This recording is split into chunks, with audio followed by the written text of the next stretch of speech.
To set the stage, it was 2005. I was living on my own, had a girlfriend, my own apartment, and a paid-off used car. I was working as the assistant manager of a gas station. I made decent money for the time and was living comfortably, but I was far from being rich. My younger brother, Kyle, was living with me at the time. He had serious behavioral problems, oppositional defiant disorder, ADHD, etc., some of which were due to a shared rough upbringing, abuse of a serious nature. He had nowhere to go as the rest of my family refused to deal with him. In their defense, he did lie, cheat, and steal on a daily basis and had a drug habit. He even broke my arm, deliberately, once. I was trying to do the right thing and get him on track. I got him a job and would take him to work, gave him some spending money, and allowed him to live rent-free. The rules were simple. I didn't care if he smoked weed, but it wouldn't be in my apartment. Drugs would not cross into my apartment. One day, I decided to surprise my girlfriend with 9 Inch Nails tickets at the Tabernacle in Atlanta for her birthday. They were her favorite band. I had this planned months in advance and ended up working a double shift the night of the concert and driving down there due to some sudden personnel issues at work. When I got back the following morning, which I had off, I stopped by my work to make sure there were no more sudden schedule changes. My manager, Betty Jo, saw me and had a look on her face I had only seen the day she got robbed. I knew it was bad. She sat me down and explained that Kyle had tried to get a ride to a spot in town that was notorious for selling drugs. Kyle admitted he was trying to sell a significant quantity of weed and coke to a coworker, which could have cost me my job. I got up and peeled out in the parking lot headed for home, which was literally 40 seconds away. He broke the rules. He knew it was the only way to get immediately removed. It was even in writing because I made him sign a letter stating the rules. So I ejected him from the apartment that day despite his protests. Fast forward 4 months. He would call me occasionally and update me on how he was doing. He said he got a new job making a ton of money. I congratulated him. I was saving money since kicking him out. I didn't pay attention to my balance as I kept a running tally in my head. My girlfriend decided we should go to the beach for the weekend as I had a rare weekend off. I went to withdraw $300 so we could have a blast. Insufficient funds. I thought there had to be an error, so I tried again. Same error. I went home and checked my bank statement. I was over $9,500 shy of where I should have been. I checked my statements. There were huge cash withdrawals every day up to the maximum allowed limit day after day. $900 at AT&T, an astronomical sum at that time. Hundreds of dollars at liquor stores, clothes, dozens of transactions I never made, etc. I printed my statements and went directly to the large regional branch. I was told it was definitely identity theft and that it's unusual because it was in the north of my town. I was told to get anything back. I had to turn the investigation over to the bank, so I did. A few days later, I got a phone call from the officer investigating. He asked to meet. He had a stack of printed photos almost a foot high as every transaction on an ATM takes a picture. "Do you know this guy?" I informed the detective it was Kyle. Investigator told me Kyle had the money to evade police for a long time if he desired and no stable address or job to be picked up at, so it would be a long shot of finding him. I told my buddy, Rick, what happened. Rick was a gruff 6'4" Native American man who was well-muscled from a life of hard labor. Rick was a good person, but if you screwed with him or his friends, he was devious and loved scorched earth tactics. You didn't bring small problems to him. He immediately offered to help. Now, Kyle loved Rick despite the fact that Rick was a massive jerk to him on a regular basis. Kyle wanted his approval desperately. We concocted a plan. He would call Kyle, get him to come over under the guise that I had a falling out with Rick over the way I treated Kyle. Naturally, Kyle ate the story hook, line, and sinker. Kyle gave Rick an address to meet, an abandoned car wash in the north of town. We loaded up his truck and the trap was set. Rick hops out of the truck and tells Kyle to get in. I was laying down in the front seat so he couldn't see me. He opens the door, and I put him in a headlock and pull him in. We go back to Rick's place while my brother visibly sweats and even cries at some points. We cooked him dinner and calmly sat down, ate, and then cleaned up. The entire time Kyle had convinced himself he was about to get murdered in the woods. We gave him a chance to explain himself. Naturally, as was his way, he lied, denied, and swore on everyone living and dead he had nothing to do with it. I grabbed a stack of photos from the investigator and silently slid them across the table. Again, he denied everything. This was a setup. You're trying to make me a felon. I did nothing wrong. I had enough. I called the non-emergency number and the police came to pick him up. We said he showed up unexpectedly and started to get violent. When they searched him, he had OxyContin, a felony, and he tried to assault me in front of the officers, screaming about how we set him up and all of this was unjust. He ended up getting arrested and was pleaded down to 1 or 2 felonies.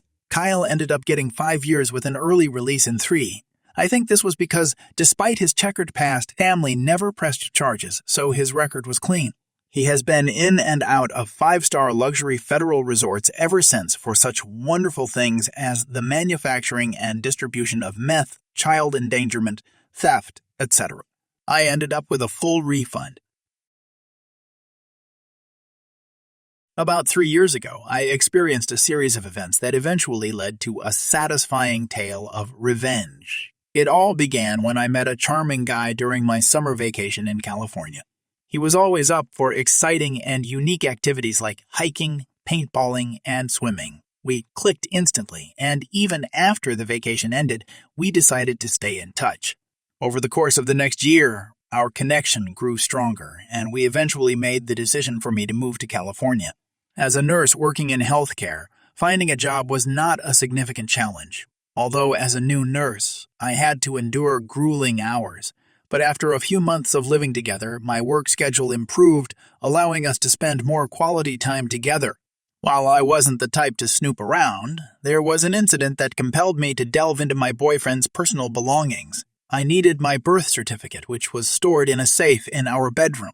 As I retrieved it, I stumbled upon another birth certificate with a completely different name and date of birth than his. Intrigued and concerned, I confronted him about it when he returned home. Unexpectedly, he became defensive and yelled at me, a behavior completely out of character. His reaction only fueled my curiosity, especially considering that I had relocated to be with him. I believed I deserved to know if he was hiding something. Several days later, he finally confessed the truth. He had been previously married and had twins. I was taken aback by this revelation because it seemed odd that he hadn't mentioned his children before. While this didn't bother me as much, what troubled me more was the fact that he had assumed a different identity using his college roommate's name and information. Many red flags were raised in my mind. Why did he possess his roommate's birth certificate and social security number? He never provided an answer, and searching the name online yielded no results. Furthermore, he chose that moment to confess that he had been cheating on me ever since I moved to California. He claimed that his newfound honesty allowed him to share his life with someone else. I was utterly bewildered and hurt by his revelation. That very night, I decided to leave and sought refuge on another nurse's couch. However, he refused to leave me alone and resorted to threatening me over the phone. Little did he know, his actions were a grave mistake. By confessing to evading child support, alimony, court orders, and identity theft, he had provided me with incriminating evidence. Determined to uncover the truth, I began researching his hometown and state, which was one of the few things he hadn't lied about. Through public records and social media, I managed to track down his ex-wife on Facebook. After a week of waiting, she finally responded, confirming his identity through pictures. She was keen on learning his whereabouts. It turned out that he hadn't just avoided child support and alimony payments. He had also stolen her car years ago, opened credit cards in her name, and fled town. He was now a wanted man for all those offenses. I kept minimal contact with him, telling him that I needed time to process everything before we could consider restarting our relationship. Around 2 months later, he was arrested, and the legal proceedings began to have him transported back to his home state. Even from jail, he called me persistently for a week, but I refused to pay for the calls. Eventually, his attorney reached out to me, and I made it clear that any further contact from him would result in harassment charges. Driven by curiosity, I continued my investigation using the court access website of his home state. To my surprise, I discovered that he had been sentenced to 6 years in prison for credit card fraud, motor vehicle theft, theft of a firearm, and numerous contempt of court charges. It was a fitting end to his criminal activities. I maintained contact with his ex-wife for some time, and she expressed her gratitude for his capture. As an unexpected bonus, the authorities in California had also uncovered additional criminal activities he had committed there, including credit card fraud. Consequently, once he completed his sentence in his home state, he would face further charges and arrest for his crimes in California. The moral of the story is clear. Never threaten someone for breaking up with you if you're engaging in identity theft and are evading child support. I'm a female that works in IT and has done so for over 15 years at this point. I've done everything from Tier 1 support to server management, and at one point was the IT manager for a company for many years. Needless to say, I'm pretty well versed in computers and troubleshooting. I had moved states and just started out at a new company, only been there a few weeks. A ticket came in for someone that basically said my computer isn't working, so I walked over to their desk to see what was going on. Being new, I'm very sweet, and I guess to some people it means I'm an idiot. The guy, I later learned, was in his 50s, and we'll call him Jack, angrily asked who I was and where was former technician. I explained he was no longer there and I was a new tech. He then asked for two other people who were both busy and finally just said, "I'll just wait till they're done." Now, I understand there are some people who just prefer to work with specific others, and that's fine, but this was not the case. I said, "Okay, no problem. I'll let them know, and they can help when they're available." Being fairly new, I didn't want to make a big issue of it, so I just let them both know he had asked for either of them specifically. Tom Tech 1 just rolled his eyes and said then he can wait. Bill Tech 2 kinda chuckled and said, "That's fine. I'll go over there this afternoon." For the next few hours, we were sharing stories of ridiculous tickets we've gotten in our careers and some of the jerks we've had to deal with. About 4 hours later, Bill decides to head over to Jack's desk to see what the issue was. He started complaining about his monitor flickering and going black every few minutes and how he hasn't been able to get any work done all day because we took so long to respond, and now he's going to be late submitting his project that was due today. Bill fiddles with a few things and after about 30 minutes, calls us up and specifically asks for me to come over. I get there and he explains what he saw and everything he checked so far but still couldn't get it working. "No problem. Let me have a look." Within 20 seconds I figured out the issue and within 5 minutes the issue was resolved. Jack just gave me a solemn thanks afterwards.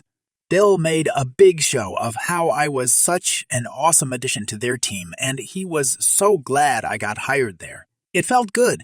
We walked away, and secretly I knew Bill knew how to fix it, and it was all for show, but still I have an amazing team. I've not had a problem with anyone else in the company, other than the normal most people hate information technology regardless. For anyone wondering, it was a driver update haha.